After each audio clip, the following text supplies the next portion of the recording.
estiver sendo ministrada, por mais simples que seja, que o Espírito do Senhor, como fogo abrasador, possa tirar, queimar de nós toda escória, todo mau costume, tudo aquilo que não é teu, porque nós queremos viver para o Senhor. É no nome de Jesus Cristo nós pedimos e te agradecemos. Amém. Amém. Amém. Podeis sentar.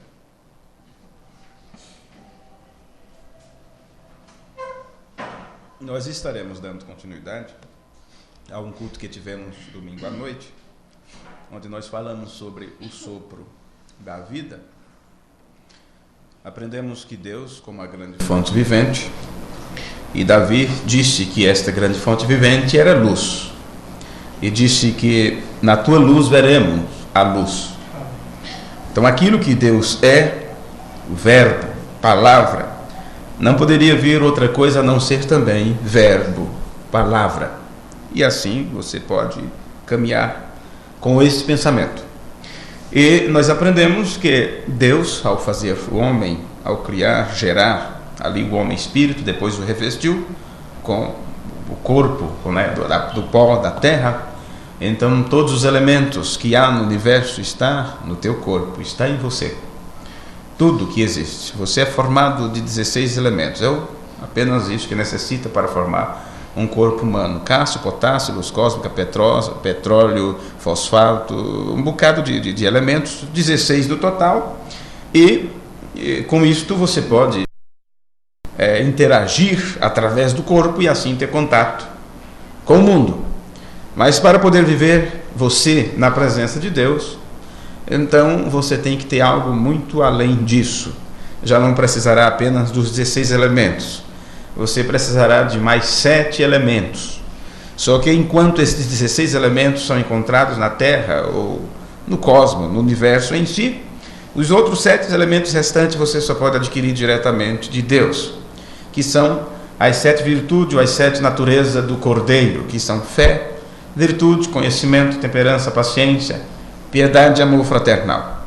Então, quando este homem, quando este corpo consegue ser subjugado ao homem interior, e este homem interior é despertado pela luz divina, luz gerando luz, então você começa a crescer, a acrescentar à vossa fé a virtude. E sendo que fé é uma revelação de Deus que vem a você, então você não poderá ter virtude, você não poderá ter força e poder, nem ter ciência divina, nem ter a paciência de Deus e tudo mais, e temor de Deus e tudo, se você não começar com uma base sólida, que é a revelação. Aquilo que só Deus pode fazer com o homem, como disse Jesus a Pedro: não te revelou a carne e o sangue, mas o Pai que está nos céus. E haja visto que a igreja está edificada sobre a rocha, sobre a revelação de quem é a pessoa de Jesus Cristo. E uma vez que Jesus Cristo é a palavra de Deus, manifesta em manifestação, em atuação, então você precisa conhecer como esta palavra age, como ela interage, como ela atua, como ela pode ter sido e ser o agente de Deus, ou o agente da criação divina. Sabendo nós que por Ele, para Ele foram feitas todas as coisas, das que estão nos céus e na terra, que é o mundo visível ou invisível. Então você descobre, quando este grande plano é apresentado a você, você então se identifica com este plano, porque antes da fundação do mundo você chegou a este conhecimento, uma vez que você estava em Deus, como atributo de Deus, como um pensamento de Deus. E sendo que estávamos em Deus antes da fundação do mundo, quando chegou o momento de você, entrar em manifestação aqui na terra, Deus começou por algum lugar, e Ele começou já descendo, porque nós já aprendemos como começou lá no céu, criando primeiramente seu filho, e Lúcifer, e tudo mais, e os anjos em adoração, para depois Ele trazer o primeiro homem à existência, o homem primeiro espiritual, depois revestido com um corpo, matéria e tudo mais. Então Deus soprou em Adão o fôlego da vida. E uma vez que Deus soprou em Adão o fôlego da vida, todas as sementes de Deus, todos os filhos que estavam em Deus como atributo, aquilo foi passado para Adão. E uma vez que Adão gerou a Sete, então a linhagem de Deus que estava em Adão passou para Sete.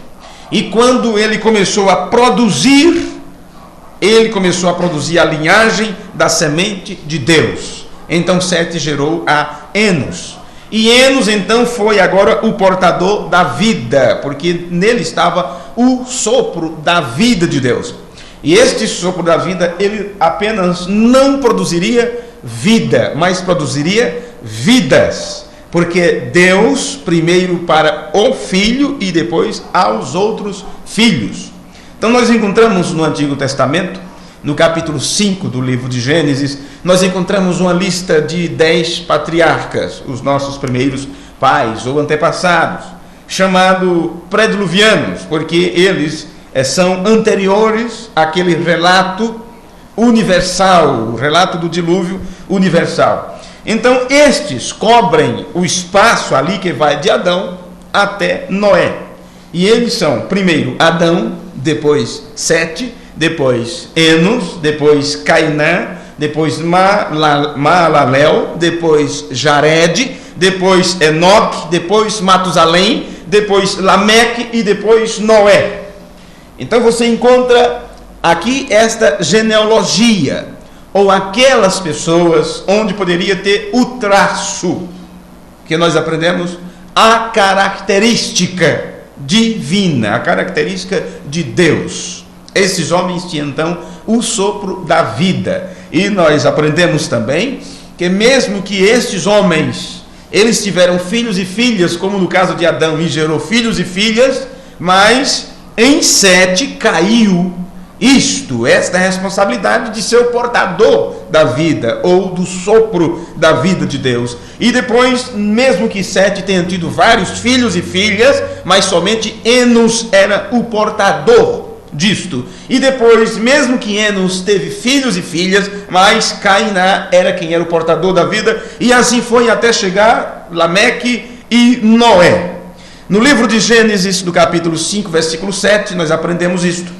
E viveu Sete depois que gerou a Enos 800 anos e gerou filhos e filhas.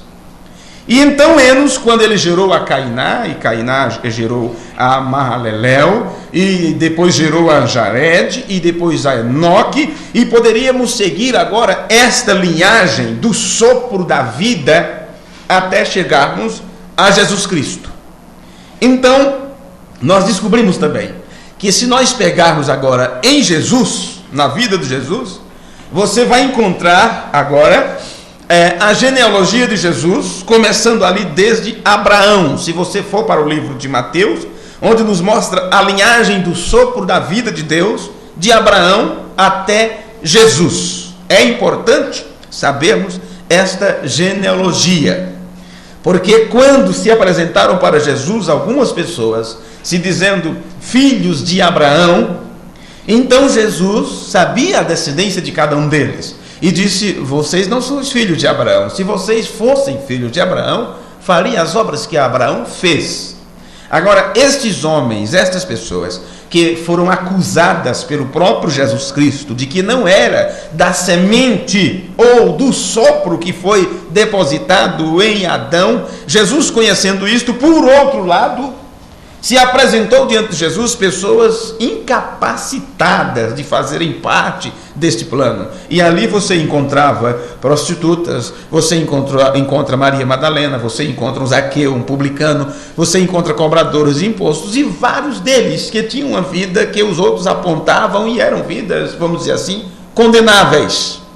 No entanto, eles, enquanto estavam aqui na terra, eles foram enganados até um certo tempo. E por isso eles estavam vivendo em desobediência. Mas a natureza deles, o interior, eles não eram filhos da desobediência. Eles estavam em desobediência de Deus. Mas quando a luz divina brotou, raiou, iluminou seus corações e esclareceu o entendimento deles, eles então deram meia volta, eles se arrependeram. Isto é arrependimento, é quando se dá meia volta, é uma mudança de pensamento. Então eles se identificaram com a verdade quando a verdade se apresentou. E, no entanto, os outros diziam: esses não prestam, são filhos do diabo. Jesus disse: não, eis aí o verdadeiro israelita, esses são descendência de Abraão. No entanto, os outros, que pareciam que estava tudo certinho, que ninguém poderia apontar o dedo contra suas vidas, no entanto, lá dentro, eles eram filhos da desobediência, mesmo que no seu exterior, pelo lado de fora, eles se apresentassem como os melhores santos, os membros mais fiéis da igreja, mas o que Deus olha é o que está lá dentro. Então já lembramos agora do que aconteceu com os filhos de Jessé, quando o profeta Samuel, o Natã, foi olhar para ungir um deles rei. E quando ele viu Eliabe, e viu um e viu outro, ele disse: por certo é este, olha o tipo deste homem. Então Deus falou no coração do velho profeta e disse: você está olhando a aparência, mas eu conheço o coração. Amém. Então Deus olha o interior. Então você encontra que no capítulo 9, eu creio que do livro de Gênesis, se não me falha a memória, se eu não anotei errado, nós encontramos outro elenco. Aliás, no capítulo 11, nós encontramos outro elenco de, vamos dizer assim, de mais 10 patriarcas. Mais 10 patriarcas. E desta vez, eles são chamados pós-diluvianos. E estes preenchem um período que vai de Noé até Abraão. Sendo que os 10 primeiros, Adão, Sete, Enos, Cainá, Maalalel, Jared, Enoque, Matusalém, Lameque e Noé, eles preenchem o espaço de tempo de Adão até o dilúvio, próximo dilúvio. Depois disso você encontra mais uma galeria de mais 10 patriarcas, e agora eles preenchem um período de tempo de Noé até Abraão, porque eram estas pessoas que portariam isto, a semente de Deus. Então você já encontra Sem, que era filho de Noé, Sem, Arfaxade, Sali, Eber, Faleg, Reu, Saruc, Nacor, Taré ou Terá, como você depende da sua tradução, e Abraão. Bem, dali por diante, você sabe, vem agora os 12 patriarcas, que seriam os filhos de Jacó, filho de Isaac, filho de Abraão. Mas depois disso você já não encontra homens selecionados como patriarca na história hebraica. Agora você tem que ir para o livro de São Mateus e ver agora a genealogia do Senhor Jesus. Jesus, filho de José, José, filho de não sei quem, não sei quem, não sei quem, até que chega aonde? Em Abraão. Eu não tenho pressa de concluir um assunto como este, porque isto abrange tempo e espaço. Livro da genealogia de Jesus, filho de Davi, filho de Abraão. Abraão gerou Isaac, e Isaac gerou Jacó, e Jacó gerou Judá e a seus irmãos. Então veio por Judá, esquece os irmãos. E Judá gerou a Tamar e a Fares, e a Zará, e a Fares gerou a Esrom, e Esrom a Arão, e Arão a Aminadab, e Aminadab gerou a Naasson, e Naasson gerou a Salmão, e você encontra até que chega aonde? Versículo 15. E Eliúde gerou a Eleazar, e Eleazar gerou a Matã, e Matã gerou a Jacó, e Jacó gerou a José, marido de Maria, da qual nasceu Jesus, que se chama o Cristo. Mesmo você sabendo que José não é o pai de Jesus, o pai, vamos dizer assim, eu não sei, não encontro agora a palavra, genético, não é? Porque era adotivo, Jacó então foi um pai adotivo, mas você vai perceber que o homem que foi o tipo perfeito de Cristo, José, como você aprendeu na mensagem, a revelação de Jesus Cristo e várias outras, o homem que foi um tipo perfeito de Cristo, ele veio também, era filho também de outra pessoa do mesmo nome, filho de Jacó, e Jacó gerou a José. Então aquele homem que manifestou, vamos dizer assim, um caráter da palavra em obediência total ao mandamento que estava em seu coração, a mesma coisa foi Jesus. Jacó gerou a José, marido de Maria, da qual nasceu Jesus, que se chama o Cristo, o ungido. Então, muito bem, você encontra com esses 20 patriarcas do Antigo Testamento, 10 antes do dilúvio e 10 depois do dilúvio, ali é preenchido um tempo desde Adão, o pai da humanidade, até Abraão, o pai de Israel. A Bíblia sustenta para nós ainda que de Adão para frente o tempo de vida da humanidade foi diminuindo, foi diminuindo gradativamente ou progressivamente. Por isso, os patriarcas pré-diluvianos, de Adão a Noé, eles conseguiram viver quase 1000 anos. Você vai observar que Adão viveu 930 anos. Faltou 70 anos, que seria um número perfeito, o número 7, tirando 0.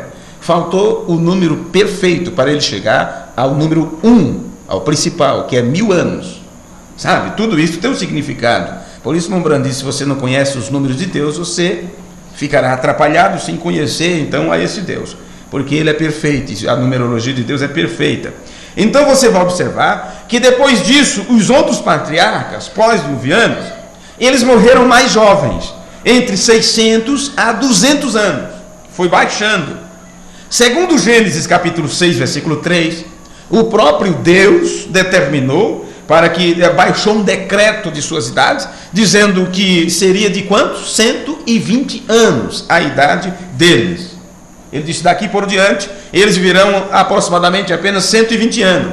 Infelizmente, para nós, né, nós constatamos que ainda na atualidade, dificilmente as pessoas chegam aos anos fixados por Deus. É bom notar que mesmo as pesquisas, né, paleontológicas que estudam essas coisas, essas pesquisas nos assinalam que enquanto o homem que eles chamam de pré-histórico, e quando eu falo de pré-histórico, eu não estou levando vocês para o tempo das cavernas, de forma nenhuma. Enquanto o homem pré-histórico tinha uma média de vida de somente 29 anos, eles morriam muito cedo. No tempo de Jesus, porque aquilo houve um declínio. Quando chegou no tempo de Jesus, a média já era de aproximadamente 50 anos. Então eles conseguiram mais. Bem, o tempo vem passando e no começo do século XIX, isso subiu para 55 anos, a vida média do homem. No princípio, no início deste século, do século XX, pelo século XX, isso foi para os 60 anos de idade. E atualmente, os habitantes dos países industrializados, eles têm ali a esperança de uma média de vida de 75 anos de idade. Bem, já foi estabelecido que passar disso é canseira e enfado. Não importa o quanto que a ciência procure arrumar, ajudar estas coisas. Eles estão em busca de algo que o homem perdeu: vida. Então agora nós voltamos outra vez para aquela oração que Mombrana fez na mensagem, a obra-prima. Senhor Jesus, Tu, a grande fonte da vida. Então outra vez o homem está voltando para a vida, e Jesus já disse como ter esta vida. Ele disse, quem crê em mim, como diz as escrituras, rios de águas vivas fluirão do seu ventre. Agora, este rio de água viva que precisa fluir do nosso interior, você já imagina água, porque está falando de rios e de correntes. Mas dentro desta série de meditações que teremos, que começamos domingo passado, e não sei até onde prosseguiremos, você vai perceber algo aqui a respeito do rio da vida. Porque observe uma coisa aqui. Se você olhar bem nas escrituras, você encontra que no livro de Apocalipse fala muito sobre o rio da vida que sai do trono de Deus e do Cordeiro. Bem, este rio da vida, ele precisa estar fluindo constantemente. E você encontra nas escrituras, quem tem sede, venha a mim e beba. E quando você vem, atende o convite e toma de graça da água da vida, você passa a ser também uma fonte que salta para a vida eterna. É um poço artesiano que borbulha, você se torna participante, porque na realidade você é participante desta fonte. Você saiu dela, você não pode ser outra coisa a não ser expressar isto que esta fonte é. Então, sendo que você faz parte desta fonte, isso quer dizer que você precisa estar dentro desta correnteza do rio da vida. Se você ficar à margem disso, você não vai chegar aonde a fonte começou, de forma nenhuma. Bem, voltando ao princípio do nosso estudo, quando fizemos um risco ali, e mostramos quando foi cruzado a semente da serpente com a semente de Deus, você vê que a serpente, ela interpôs ali sua própria vida, sabe? Na corrente da vida de Deus. a qual se chamava o rio da vida. A corrente da vida de Deus, observe, saiu de Deus, fluiu através do Cordeiro de Deus. Por isso ele foi morto desde antes da fundação do mundo, como está escrito em Apocalipse. E aquilo veio descendo até façamos o homem à nossa imagem, conforme a nossa semelhança. E agora o sopro da vida, esse rio da vida, começou a fluir através de Adão. E isto veio por aqueles patriarcas, como você tem aprendido. E isto vai chegando até que começa a fluir. Isso desceu de Deus para Adão e dentro da linhagem dos filhos de Adão. Desculpem. Dentro da linhagem dos filhos de Adão, você vai observar que as filhas não entraram nesta contagem. Porque a semente vem do homem, não da mulher. E mesmo que houve vários outros homens, eles não tiveram a incumbência de serem colocados dentro disto. Quando a serpente injetou então a sua vida, uma outra corrente estranha. Bem, nós temos aqui no Brasil, em alguns países vizinhos, e entra pelo Brasil também, 2 rios que eles se entrelaçam, e vocês sabem, Rio Negro, não é isso? Rio Negro e o Rio Solimões, não me falha a memória. E aquelas 2 águas, com cor diferente, elas vêm e cruzam e seguem dali por diante como um rio só. Então imagine que foi assim que aconteceu nessa corrente da vida, quando a serpente então injetou a sua semente no meio dos filhos de Deus. E agora você vê que a água ficou contaminada. Então o livro da vida do Cordeiro começa-se a ser tratado e chamado como livro da vida.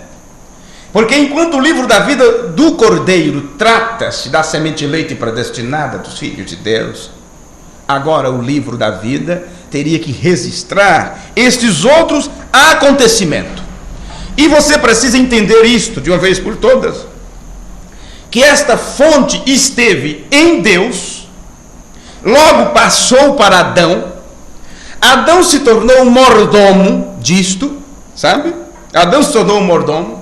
Logo Sete se tornou o próximo mordomo desta corrente da vida de Deus.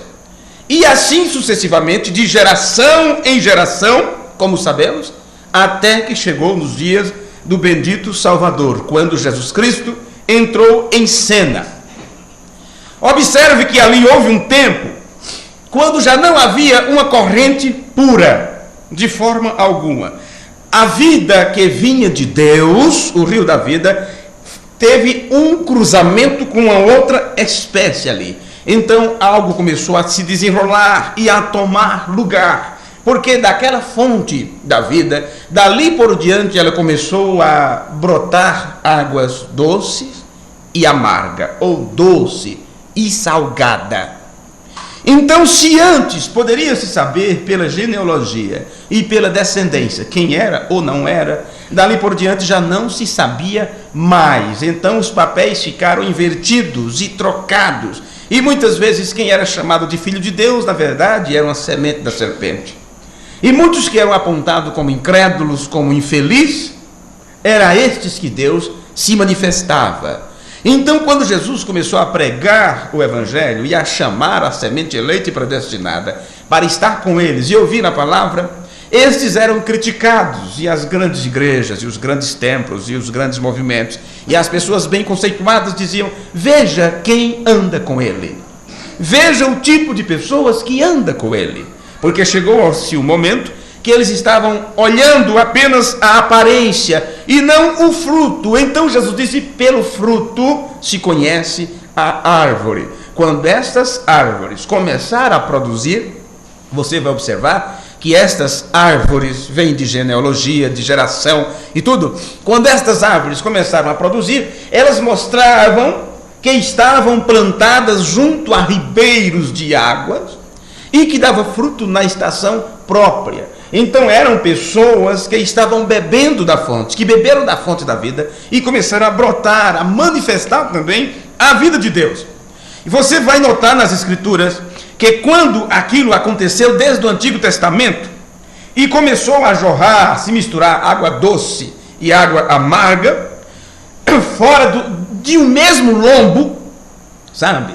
De um mesmo lombo,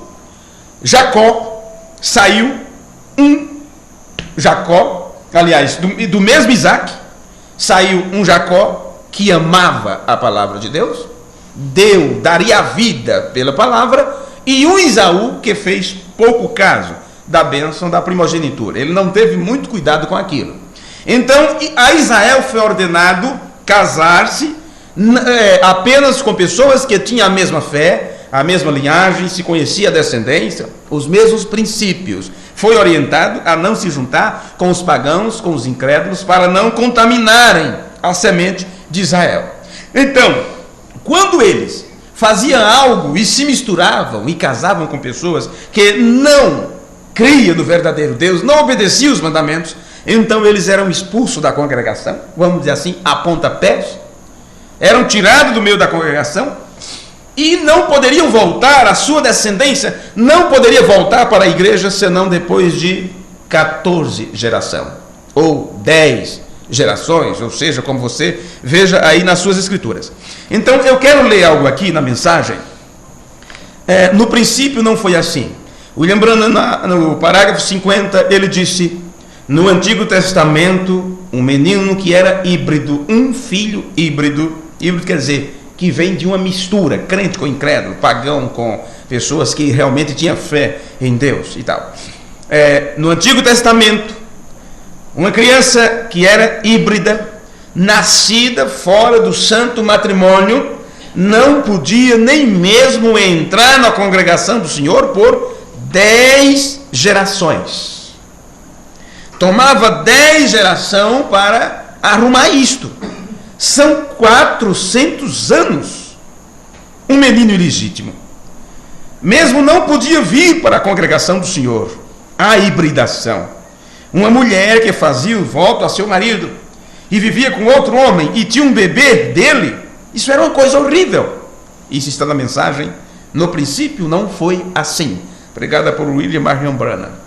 Agora, meus amigos, nós poderíamos pensar agora, você poderia estar pensando aí em seu coração, o que tem isto a ver conosco neste dia? Essa questão de genealogia. As pessoas poderão até mostrar para nós as escrituras de Paulo, que diz assim: você não tem que entrar em questões loucas, em rudimentos de genealogias e todas estas coisas.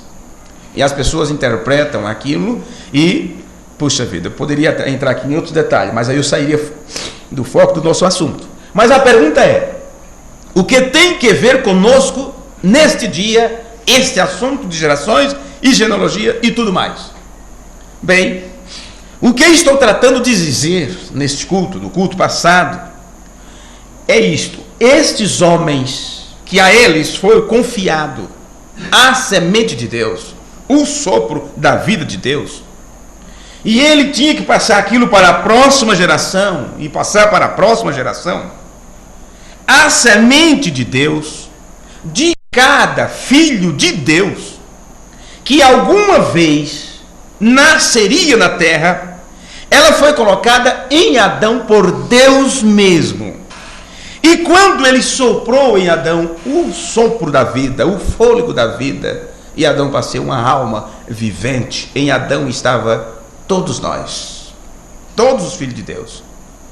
Quando Adão pôs esta semente no ventre de sua esposa, Eva, e a vida de Deus passou dele, sabe, na semente que veio dele, e nasceu ali um outro filho, Sete. Ele era o portador da vida. O portador da vida. Agora, Sete chegou a ser um mordomo, e um mordomo é um responsável que toma conta. Tem a parábola do mordomo infiel. Nós ainda vamos falar um pouquinho sobre aquilo. Mas o mordomo fiel que toma conta, ele é responsável.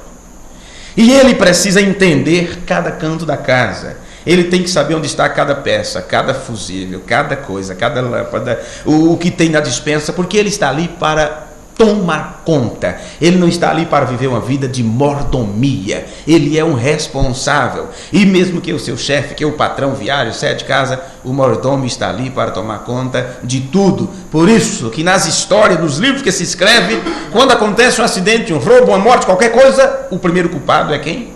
O mordomo. Porque ele conhece cada coisa, ele sabe onde está. Entende? Se possível, até o segredo do cofre. Quando Deus confiou a semente de vida, o sopro de vida para Adão, e Adão caiu quando ouviu sua esposa, Deus não foi procurar Eva, ele foi procurar o mordomo. Então o que acontece conosco? O que acontece com uma família? Você como um pai, você como mãe, você tem uma responsabilidade muito grande, porque você foi colocado ali para tomar conta, você é mordomo. Agora, o que acontecer com tua vida também não vai ser cobrado de outra pessoa. Vai ser cobrado de você, porque você é um mordomo. Deus colocou você para tomar conta disto. Que responsabilidade estamos tendo com esta vida de Deus que está em nós, com esta semente de vida eterna que está dentro de nós? Que tipo de mordomo estamos sendo? Somos servos fiéis? Estamos enterrando o talento ou cuidando bem daquilo que Deus colocou em nossas mãos? Então observa aqui alguma coisa. A vida de Deus veio através destes homens.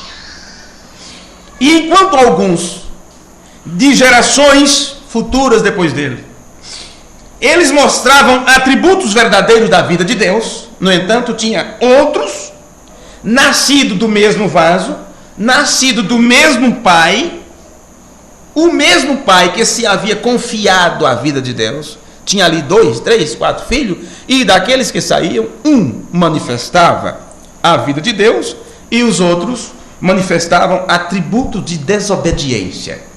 Atributo de desobediência. O Senhor Jesus nos ensinou, em Mateus 13, que o Filho do Homem saiu para semear, e ele saiu para semear uma semente. E por isso foi feita a pergunta: o que isto tem a ver conosco hoje? Jesus disse que o Filho do Homem saiu a semear.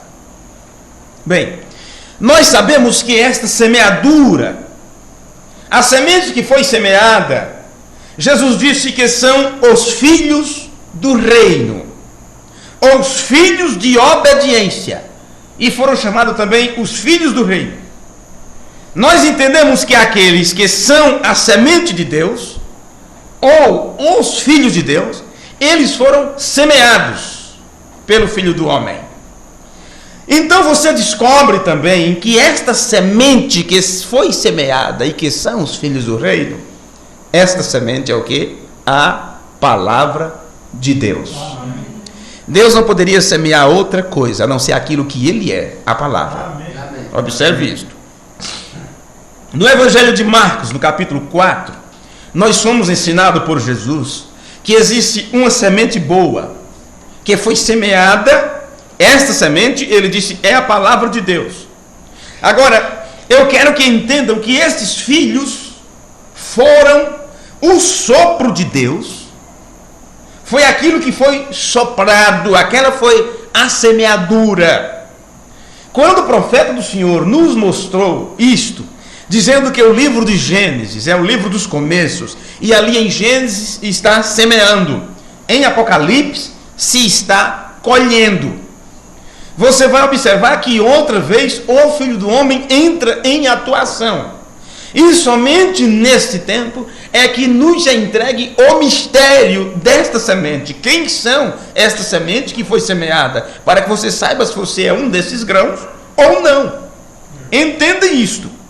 Na mensagem Nomes Blasfemos, o profeta de Deus, na página 30, ele diz assim: a igreja é o corpo místico de Cristo, nascida do sopro de Deus. Observe isto, que estamos pregando aquilo que o profeta de Deus já nos entregou há tanto tempo atrás, e nós precisamos entender estas coisas. A igreja é o corpo místico de Cristo, nascida do sopro de Deus. Aí ele pergunta: o captaram? Ele sabia do que estava falando. E soprou Deus em Adão o fôlego de vida. E ele passou a ser o quê? Uma alma vivente. Observe, um ser vivente. Bem, você estava morto. Mortos em delitos e pecados. O que é pecado? Pecado é incredulidade. Todas as outras coisas que advêm disso são atributos da incredulidade. Mais uma vez, que é soprado em você, estamos falando agora do sentido espiritual, um grau acima do que estamos pensando até agora. Quando este sopro da vida vem a você, vem para vivificar aquilo que já estava na tua alma, entranhado em teu coração, no teu entendimento. Então o Espírito Santo vem para lembrar e para nos trazer a um convencimento. E quando eu falo convencimento, eu não estou falando de pessoas convencidas apenas disso, mas no sentido de que quando você se convence, então você se preocupa. O Espírito Santo viria para convencer o homem da morte, do pecado e do juízo. Então o Espírito Santo tem vindo para nos mostrar o que é morte, separação eterna de Deus. Veio nos falar sobre o pecado, que é a incredulidade. Uma vez que ele se manifesta, é pecado não crer. Por isso que não pode haver incredulidade nesta semente de Deus, porque o brilho do sol da justiça tem vindo para vivificar esta semente, para que ela viva e sinta-se plantada junto a esses ribeiros de água, da água da vida que flui do trono de Deus e do Cordeiro, que sai do trono e volta outra vez, porque a eternidade é um ciclo, como disse o profeta de Deus. Então observe, a igreja de Deus é nascida do sopro de Deus. Deus soprou o alento em seu nariz, espiritualmente, de Adão. E ele chegou a ser uma alma vivente. Sabiam vocês que os pentecostais, ou a verdadeira igreja pentecostal, é nascida do sopro de Deus? Permitam-me ler algo somente por um momento sobre isto. Deixe-me ver um momento. São João, creio que aonde eu vou e nos daremos conta se a igreja de Deus é ou não. São João, vejamos, eu creio que é como 16, 19, 20. Muito bem. Aqui, creio que o temos aqui mesmo. Muito bem. Permitam-me ler isto e ver se a igreja é nascida do sopro de Deus ou não. Como Adão o foi no princípio. Não poderia mudar a forma. Não poderia mudar a fórmula. Então eu falei três coisas, mas citei apenas duas. Convencer da morte, do pecado e do juízo. Agora você sabe que você não pode estar separado de Deus. De forma nenhuma. Você sabe que não pode viver em pecado, uma vida de incredulidade. E uma vez que você crê, você viverá de acordo com esta crença. E o mesmo Espírito Santo que viria fazer isto, ele veio trazendo o quê? O seu julgamento, o seu parecer, o seu discernimento para a igreja. Por isso ele vem como o quê? Como juiz supremo. E ele vem trazendo isto, vivificando, dando vida àquela palavra que já estava em você. E quando aquilo é manifesto, quando aquilo é feito, você tem que produzir a vida de Deus, a vida da palavra. Por isso você escuta a palavra que é pronunciada pelo Espírito Santo, por isso que ele usou os lábios de um profeta vindicado. E outra vez acontece como aconteceu nos dias de Jesus, uma vez que as palavras deste profeta é um eco das palavras do Senhor Jesus, outra vez minhas palavras são espírito e vida. Sopro de vida outra vez para vivificar. Observe, permita ler e ver se a igreja é nascida do sopro de Deus ou não, como Adão o foi no princípio. Observe. Quando chegou a noite daquele mesmo dia, o primeiro dia da semana, estando as portas fechadas e o lugar onde os discípulos estavam reunidos por medo dos judeus, veio Jesus, se pôs no meio deles e disse: paz seja convosco. E quando lhes disse isto, lhes mostrou as mãos e o seu lado. E os discípulos se regozijaram vendo o Senhor.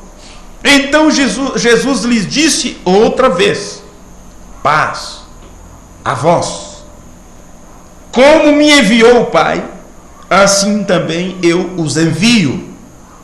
A irmã Branda parou de ler as Escrituras e disse: observem, o Pai que o enviou foi nele. E Jesus, quando ele envia um discípulo, ele vai nele. O mesmo que é enviado, Deus. Aí ele continua: e havendo dito isto, soprou sobre eles e lhes disse: recebei o Espírito Santo. Amém. Aí o profeta diz: a igreja é nascida do sopro de Deus. A mesma coisa que aconteceu com Adão. Se sobre a igreja foi outra vez soprado isto, porque você vai observar que lá no passado, quando Deus soprou em Adão, ele passou a ser o mordomo disto, e ele foi trazendo isto pela genealogia, pelo nascimento de filhos. E isto vinha por um ato físico. Mas este que veio trazendo agora, o segundo Adão, que tinha o sopro de Deus nele, porque é o que diz as Escrituras: como o Pai tem vida em si mesmo, deu ao Filho o ter vida em si mesmo. O segundo Adão, que trouxe agora o fôlego da vida, fora de linhagem humana, nasceu sem um ato sexual. E agora deu esse outro sopro de vida. Recebereis o quê? A própria vida. Lembrando disso, só há uma forma de vida eterna, e esta é Deus mesmo. O que Jesus fez quando ele soprou? Recebereis Zoe, a vida de Deus, o Espírito Santo. Então os discípulos que receberam este sopro de vida, eles não podiam fazer outra coisa a não ser levar adiante aquilo, a não ser continuar soprando sobre eles. E agora era outra vez um ato, mais um ato no espírito, um ato espiritual. Não tenho ouro nem prata, mas o que eu tenho. O que é que um pai tem? Ele tem a semente de vida sobre os seus lombos. O que tenho, isto te dou. Então, quando perguntaram: o que faremos? Que tens para nos dizer? Arrependei-vos, e cada um de vós seja batizado em nome de Jesus Cristo para perdão dos pecados. Então recebereis também o sopro de vida. Recebereis o dom do Espírito Santo. Amém. Agora, se o Espírito Santo aponta para a palavra, você vai observar que tudo isso está interligado com a palavra. Agora, isto foi vindo do mesmo jeito que de Adão foi passando Adão para Sete, de Sete para Enos e tal e tal. A mesma coisa foi passando de Jesus para os apóstolos.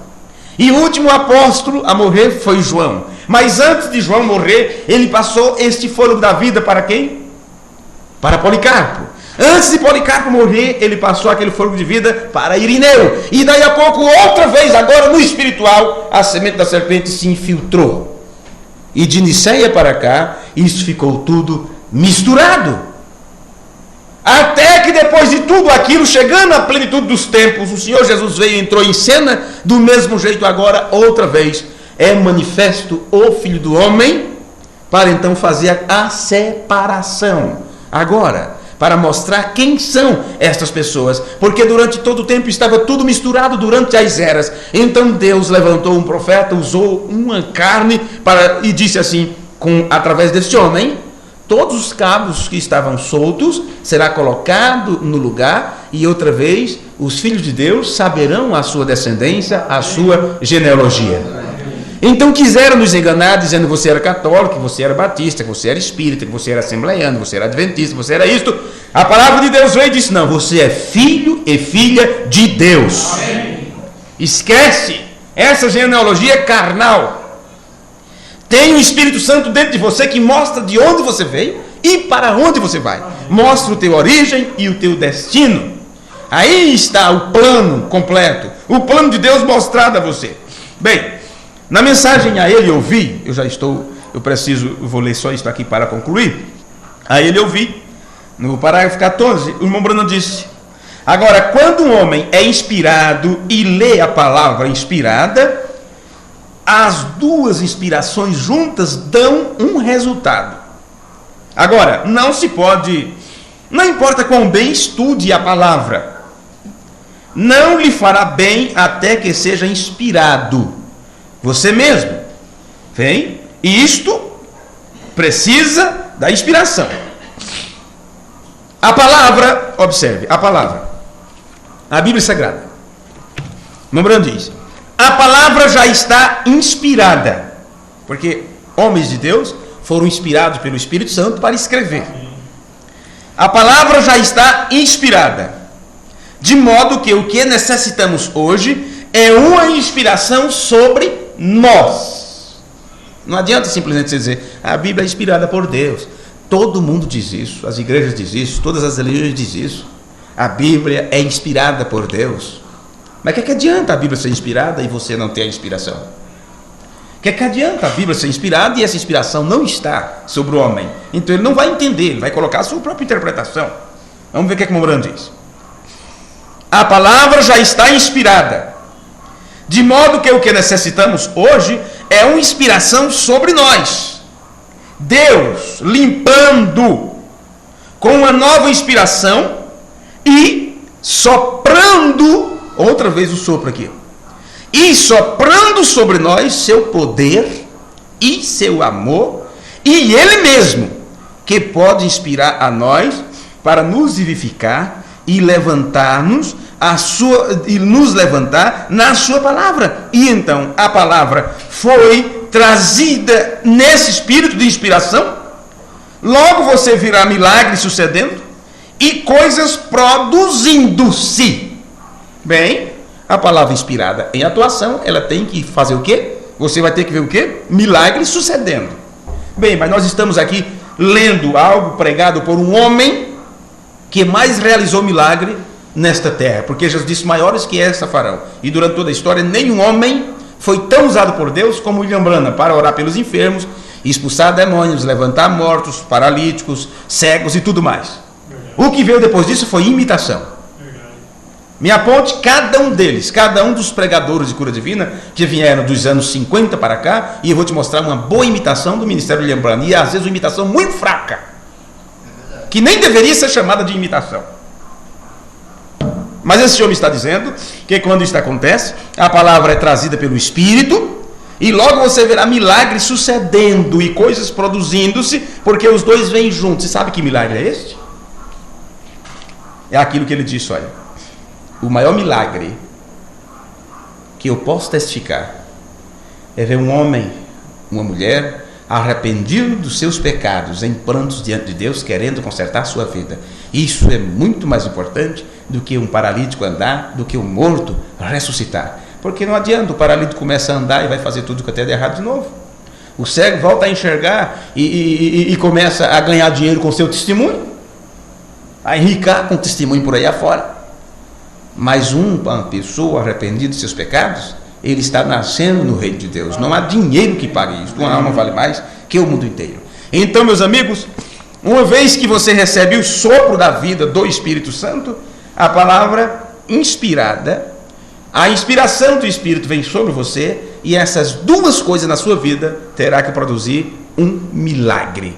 E esse milagre você já sabe, é uma mudança de pensamento, é um arrependimento, é um coração novo, é uma nova atuação, porque você descobre que não é qualquer pessoa, você faz parte desta grande corrente do rio da vida de Deus. Amém. Senhor, nosso Pai, te agradecemos de nosso coração, com toda a nossa alma, pela tua misericórdia para com cada um de nós. Eu apenas, Senhor, com minhas palavras entrecortadas e garganta doendo e tudo, eu apenas posso falar o que eu tenho falado.